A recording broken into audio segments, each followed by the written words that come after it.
think Trick of the Tail, we're definitely worried about what came next, and we definitely thought, would it work? So we did what we always do, is we said, let's go in and try a bit of writing, see what happens. I think we had a great deal of fear about how people would see us without Peter. I think we were very confident we could write material that was strong enough. And the problem was obviously, first of all, finding a singer. And then even if we found a singer, how people would respond to that new singer. Although I loved Pete and still do, you know, my feeling of, well, we'll just carry on as a four-piece. Forget the vocals, we'll just carry on as an instrumental four-piece, which is what I said. There was no slight on him, it was actually meant to be the fact that I thought we could just carry on and still do it. And in fact, in doing it, proved to people that we weren't Pete's band.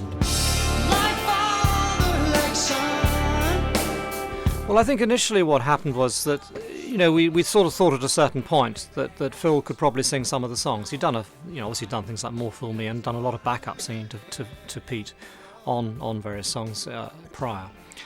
So we felt we knew he had a lovely soft voice. So we thought things like Ripples and Mad Man Moon, things like that would be great for his voice. But we really weren't sure that he was. We never even contemplated that he'd be any right for Squonk or Volcano, these things that required a bit more power. And yes, we did get, we'd obviously recorded the song, and we did get this singer that we liked, and he came in and sang on it. He was our big hope. He'd made it through those audition processes and sort of arrived. But we weren't in a sort of even thinking about keys for singers. I mean, now we just sort of, you know, can you sing this, or do you want us to take it down a bit, you know?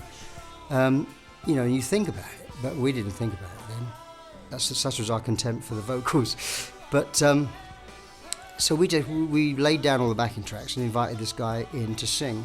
Squonk was the first one, and it was plainly the wrong key for the guy, so there was no way he was going to sound good. And so then Phil said, let me have a try at it, because I think the rather sort of the crunchy voice that the Peter had, that cracks a bit, you know, that side of the voice, Phil hadn't really got or done yet, but he had a go at it, and it sounded good. That was probably the turning point, really.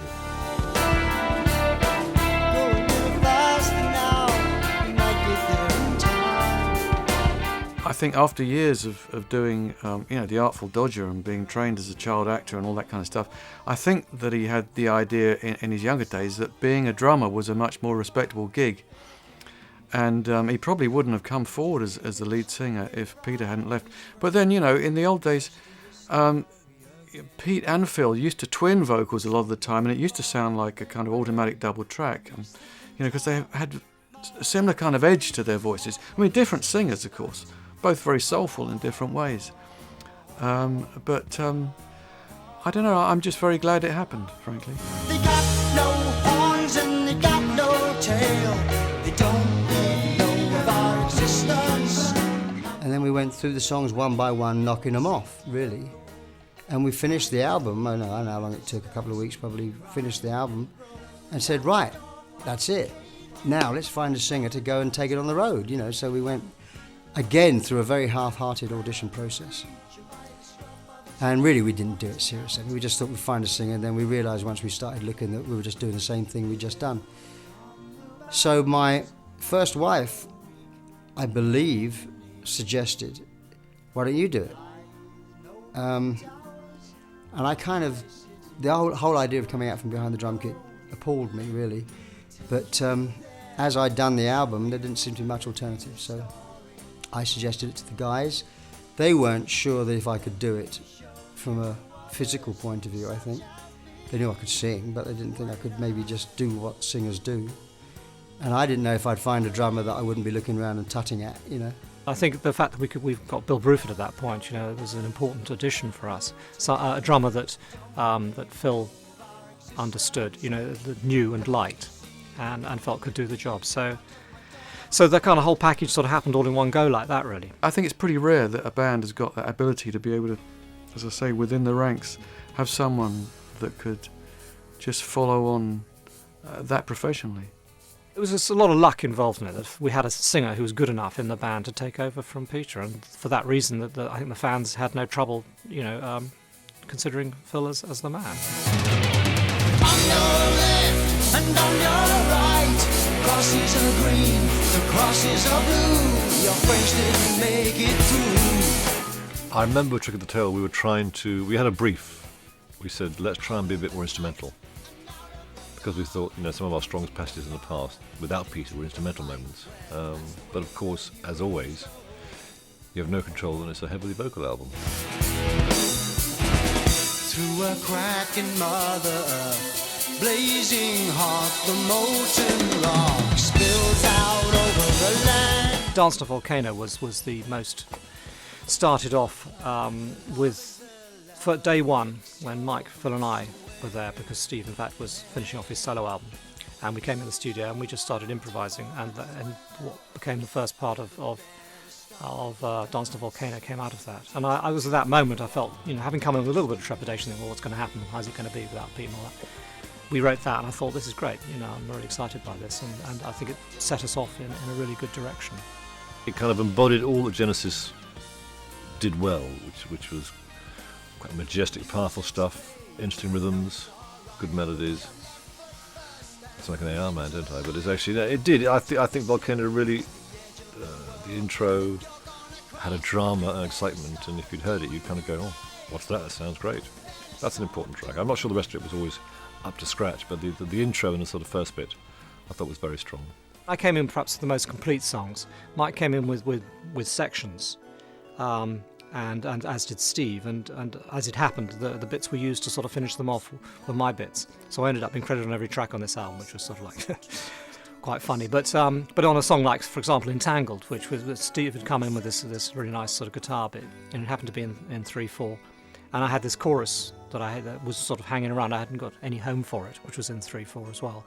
So we tried the two together, and it worked really well. And it kind of, what Steve had written really didn't have a chorus. It needed something to kind of lead you to it. So the sort of, if we can help you, we will, that bit. I had this sort of split. I'd written on a piano, in fact, and I'd transferred it to guitar, and with the voice then singing what the piano used to play, which was kind of like the way the chords changed, produced quite a nice sort of harmony piece, I think. And it makes for, I think Entangle's one of my favourite songs on the album. I think it makes for a very strong combination with a lyric written by Steve, which I think works really well as well.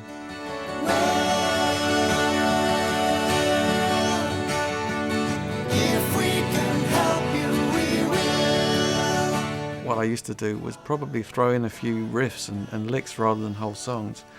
Although there was Entangled and there was Los Endos and the outro of, what was it, Dance on a Volcano, those sort of things, I'd sort of kick in with those ideas. But I'd just come off the back of having done a solo thing, so I was fairly dry of ideas, and I was having to think on my feet, and it wasn't really until the following album, Wind and Wuthering, that I'd amassed a lot of stuff to throw at everybody. A fair amount of the album was from scratch. Like Volcano was just a jam that started. Skonk just sort of came on the day, I think, I can't remember. And Los Endos was a sort of jam thing that was developed. So it was quite sort of live and jammy at that stage. Skonk was a musical standout. I mean, I've always liked that. The idea of that. I mean, that was always our Zeppelin kind of song. That was our kind of a bit of Kashmir, a bit of When the Levee Breaks. I mean, when you listen to it, it doesn't sound like that, but that's what it was meant to be. These heavy guitar chords and sort of me with my John Bonham hat on. And so I think that's probably one of the standout tracks. And I remember doing Madison Square Garden, where we used to start off with, and that might have been a slightly later era, but we were still doing Squonk. We were using that as an opener. And I remember going on stage and the whole audience standing up as we kicked in with the first strains of that. And it was that was a really powerful live number. It's a funny thing, really, because when at the time we did it, I mean, things like Volcano and Squonk and everything were ones I really liked. But coming back to it, the ones I actually prefer all the soft songs, I think. Mad Moon has always been a big favourite of mine, I suppose, but it was a song I wrote on my own completely.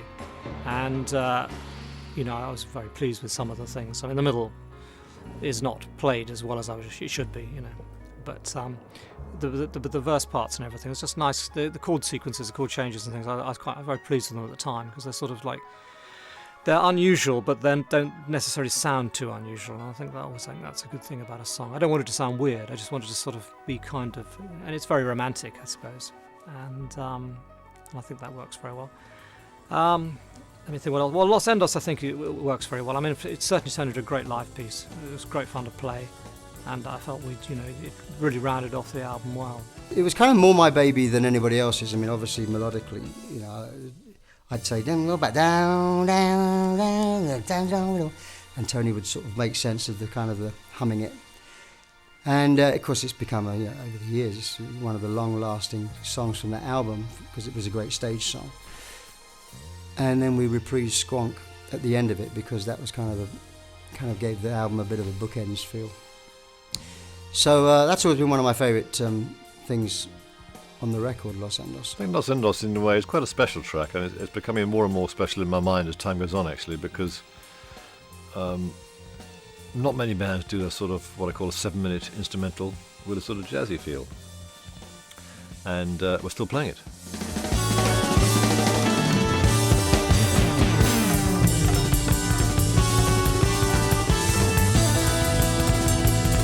Album covers can give a very strong identity to an album, I think, and Trick or Tale is one where that's the case, really. And you get this idea of a sort of storybook sort of feel out of it, and the songs are quite distinct and a lot of the songs do have a kind of story to them, and I think that makes it very strong. I would say that the cover for Trick or Tale was out of character, actually, with Hypnosis, given what they normally do and what we know them for. The Floyd covers and some Zeppelin and 10cc and our other ones. They didn't kind of do this rather slightly romantic-y, softer drawing style. Slightly sort of Dickensian kind of look, I think, which worked just so nicely on the brown on the sort of on that kind of parchment-like paper.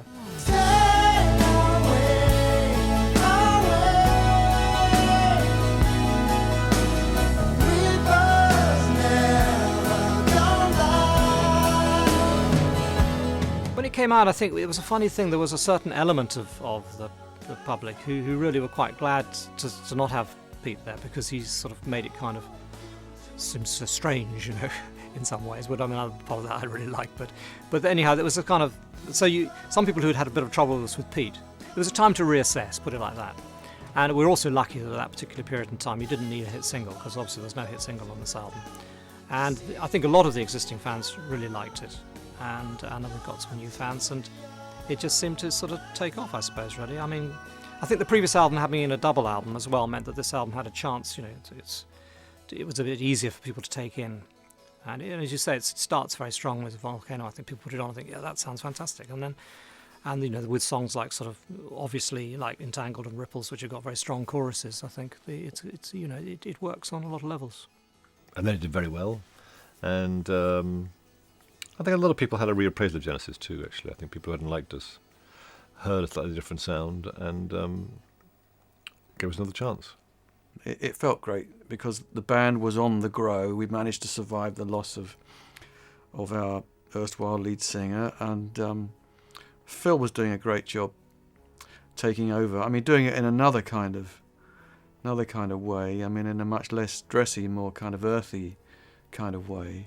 Yeah, audiences really were behind us, but behind me succeeding in this new role, because they still had their band, I mean, if I hadn't made it happen, or if it hadn't have worked, or if they hadn't embraced the album and then the live version of it, we wouldn't be here talking now. So I think the people didn't want the band to split up, and I think they, this was their thing. They wanted to try, annual visits to Toronto, annual visits to Montreal, Chicago, Sheffield. People like to see the band, and so I think they kind of they were willing it to happen, willing it to work.